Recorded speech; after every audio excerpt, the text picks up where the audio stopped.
সূরা ইউনুস পবিত্র কোরআনের 10ম সূরা।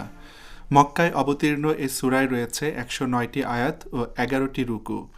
এ সূরার প্রধান শিক্ষণীয় কয়েকটি বিষয় হল সৃষ্টি জগৎ ও সৃষ্টিকর্তার মহত্ব, কোরআনের সভ্যতা, মানব জীবনের প্রধান লক্ষ্য হিসেবে পরকালকে গুরুত্ব দেয়া, কাফির ও মুশরিকদের নানা সন্দেহের জবাব দেয়া এবং তাদেরকে সতর্ক করা ও বিশ্বনবী সাল্লাল্লাহু আলাইহি ওয়াসাল্লামের জীবনের কয়েকটি ঘটনা। সূর্য চন্দ্রের রাশি ও তিথি, বেহেশতের প্রশংসা, মানুষের দশা, কাফিরদের অভিনব দাবি ও তার জবাব, উপকার বা ক্ষতির সঙ্গে মূর্তির সম্পর্কহীনতা, আদিতে মানুষের একই জাতি হওয়া, মানুষের অসহায় অবস্থায় বিনম্র হওয়া এবং সুখের সময় দম্ভ করা, এসবও এই সূরার কয়েকটি আলোচ্য বিষয়।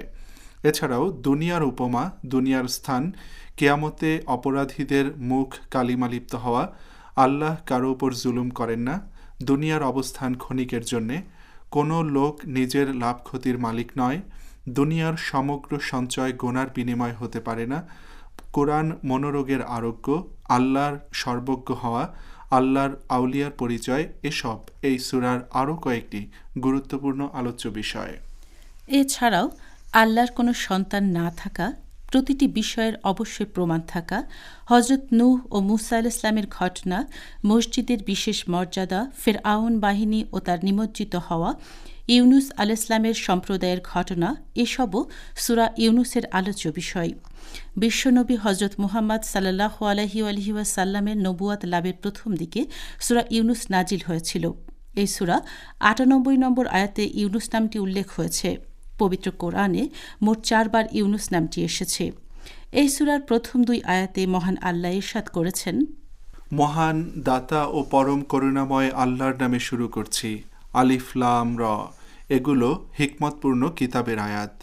মানুষের কাছে কি আশ্চর্য লাগছে যে আমি ওহী পাঠিয়েছি তাদেরই মধ্য থেকে একজনের কাছে, যেন তিনি মানুষকে সতর্ক করেন এবং সুসংবাদ শুনিয়ে দেন ঈমানদারদের জন্যে যে তাদের জন্যে সত্য মর্যাদা ও সুনিশ্চিত পুরস্কার রয়েছে তাদের পালনকর্তার কাছে।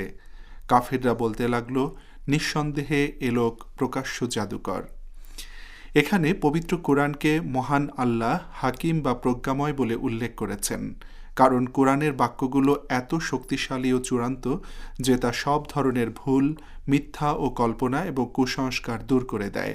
কোরআন সত্য ছাড়া অন্য কিছু বলে না এবং কেবলই মানুষকে সত্যের দিকে আহ্বান করে। মক্কার মুশরিকরা প্রায় এটা বলতো যে কোনো কোরআন কোনো ফেরেশতার কাছে নাজিল না হয়ে একজন মানুষের কাছে নাজিল হয়েছে। তারা বিষয়টিকে একটি ত্রুটিপূর্ণ বা দোষের বিষয় বলে উল্লেখ করত। তাদের এই অদ্ভুত ধারণার জবাবে মহান আল্লাহ বলেছেন, মানুষের কাছে কি আশ্চর্য লাগছে যে আমি ওহী পাঠিয়েছি তাদেরই মধ্য থেকে একজনের কাছে। পথ প্রদর্শক ও নেতা এবং অনুসারীদেরকে একই জাতির হতে হয়, যাতে নেতা তাদের সমস্যাগুলোকে বুঝতে পারেন ও তাদের চাহিদাগুলো সম্পর্কে ভালোভাবে জানতে পারেন। যদি এমনটি না হয় তাহলে নেতৃত্ব দেওয়াটা খুবই কঠিন হয়ে পড়বে। আয়াতের শেষ অংশে বলা হয়েছে, কাফিররা বলে এক ব্যক্তি প্রকাশ্য জাদুকর। আসলে তারা মহানবী হজরত মুহাম্মদ সাল্লাল্লাহু আলাইহি ওয়াসাল্লামের মুখে কোরআনের অলৌকিক বক্তব্য ও আলোকিত বিধানগুলো সহ তার নানা অলৌকিকতার মোকাবেলায় কোনো যৌক্তিক কথা বলতে পারছিল না, আর এজন্যই তারা ওইসব মুজেজা ও কোরআনকে জাদু বলে উল্লেখ করেছে। সূরা ইউনুসের ৫ম ও ৬ষ্ঠ আয়াতে মানুষের মধ্যে খোদা পরিচিতির ভিত্তি জোরদারের জন্য সৃষ্টি জগতের নানা ক্ষেত্রে মহান আল্লাহর কৌশলী পরিকল্পনার দৃষ্টান্ত তুলে ধরা হয়েছে।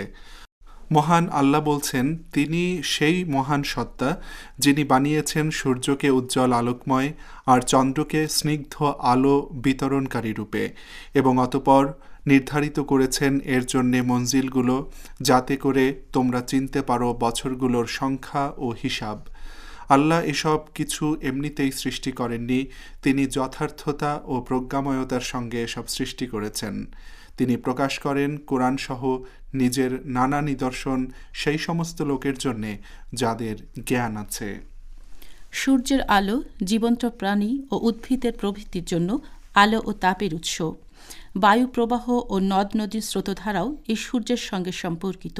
সূর্য যদি কখনো নিষ্প্রভ বা আলো আর তাপহীন হয়ে পড়ে, তাহলে মৃত্যু ও নীরবতা গ্রাস করবে বিশ্বকে। চাঁদের স্নিগ্ধ আলো অন্ধকার রাতে আমাদের প্রাকৃতিক প্রদীপ। সমুদ্র ও মরুভূমিতে পথ দেখার প্রশান্তিদায়ক এ আলো। চাঁদ ও সূর্যের রয়েছে নিজস্ব ও সুনির্দিষ্ট চলার পথ বা কক্ষপথ। এর মাধ্যমে মানুষ মাস ও বছরের হিসেব সহ অন্য অনেক হিসেব সংরক্ষণ করে এবং সম্পন্ন করে নানা কাজ। মাসের প্রথম দিনে চাঁদ সবচেয়ে ক্ষীণ থাকে এবং এরপর থেকে প্রতিদিন এর আলো বাড়তে থাকে ও 15তম দিনে পূর্ণতম আকৃতি নিয়ে দেখা দেয়। তারপর চাঁদ আবারও ক্ষীণ হতে থাকে ও মাসের শেষে অমাবস্যা রাতে পরিপূর্ণ আঁধারে ছেয়ে যায় বিশ্ব। এরপর আবার ওঠে নতুন চাঁদ, আবারও একই কক্ষপথে ফিরে যায় চাঁদ। নির্ভুল এই প্রক্রিয়াটি অর্থহীন কোনো প্রক্রিয়া নয়। এর মাধ্যমে মানুষ সময় ও দিনপুঞ্জির হিসাব রাখতে সক্ষম হয়। পৃথিবীর চারিদিকে চাঁদের ঘূর্ণন ও সূর্যের চারিদিকে পৃথিবীর ঘূর্ণন চন্দ্র ও সৌরপঞ্জিকার ভিত্তি। নির্ভরযোগ্য প্রাকৃতিক পঞ্জিকার মাধ্যমে মানুষ তাদের নানা কর্মকাণ্ড সবসময় সম্পন্ন করতে পারে ও জীবনকে করতে পারে সুশৃঙ্খল। সূরা ইউনুসের 6 নম্বর আয়াতে মহান আল্লাহ বলছেন, নিশ্চয়ই রাত দিনের পরিবর্তনের মাঝে এবং যা কিছু তিনি সৃষ্টি করেছেন আসমান ও জমিনে সবই হল নিদর্শন সেসব লোকের জন্যে যারা ভয় করে। দিন ও রাতের আবর্তন খোদা ভীরুদের বাস্তবতা সম্পর্কে স্বচ্ছ ধারণা দেয়, কিন্তু উদাসীন মানুষেরা এসব নিদর্শনকে লক্ষ্য করে না। ভেবে দেখার মতো বিষয় হলো, যদি সূর্য একাধারে আলো বিকিরণ করে যেত, তাহলে প্রচণ্ড উত্তাপের কারণে পৃথিবী বসবাসের অযোগ্য হয়ে পড়ত। আবার একটানা অনেক সময় ধরে যদি রাত থাকতো, তাহলে প্রবল ঠান্ডার কারণে সব কিছু বরফের মতো শীতল হয়ে জমে যেত। কিন্তু মহান আল্লাহ যথাসময়ে দিনের পর রাত ও আবার রাতের পর দিনের আবর্তন ঘটিয়ে পৃথিবীকে জীবনযাপনের উপযোগী করেছেন।